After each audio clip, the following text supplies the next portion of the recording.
This section within the menu making unit is called Menu Style and Design, and there are three main styles of menus. There are printed menus, which are handed to the customer as they sit down. This would be like Denny's. Some restaurants will have a list of specials. They can be a clip-on, which is just simply attached to the main printed menu, or many times they're a table tent, which sits on a table. Menu boards are usually at fast food restaurants, and these are handwritten or printed. They can be on a wall or an easel. Some little cafes may have them on a chalkboard, where McDonald's, Burger King, they have the nice fancy printed menus up on the wall. And then there's also spoken menu format. This is when the server comes to your table and tells you what the menu is. Now with this, there's usually only a few items that they're offering. So these are a different type of restaurant where they may only be offering 3 or 4 entrees each evening, and the server tells you what they are. There is no printed menu. Now the advantage to this is it does increase communication between the server and the customer. Any questions the customer has, they need to ask the server and keep bringing the server back. Where a disadvantage is, if you have questions, sometimes you can find those answers right in the printed menu, and you may have to, kind of look at the descriptions of the foods before you choose your item menu. Here you're forced to do that right there with the server. Okay. Menus need to be organized by meal and then by category. So here are several categories that are typically found in menus. So let's kind of look at Denny's. Denny's is a 3-meal restaurant. They offer breakfast, lunch, and dinner. So your menu should be logical. It should start with breakfast.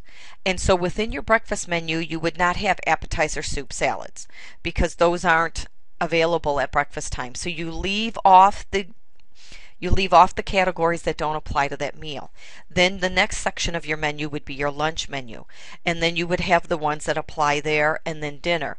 Now at Denny's you can order any meal at any time, so you can have pancakes for dinner. So that would be stated somewhere on the menu, maybe on the top of every page, that all menu items are available all day or something like that. But generally speaking, you do still organize your menu in order by meal and then by category. You and your cooking group, which is 1 or 2 people, will be designing a menu for a sidewalk cafe in either Hawaii, Arizona, or San Francisco that is open from 11 a.m. to 9 p.m. with indoor and outdoor seating. Your restaurant will serve lunch and dinner. You will choose the restaurant name, theme, and menu items. And then you're going to digitally turn in your menu per your instructor's decision, or your instructor's instructions. Now, for this menu, your lunch menu must have 3 appetizers, 5 entrees, 2 desserts, and dinner is 5, 10, 5. Each one needs a beverage selection and a menu description of each item. Now, I don't want you giving me a description of what Coca-Cola is, or iced tea, or coffee.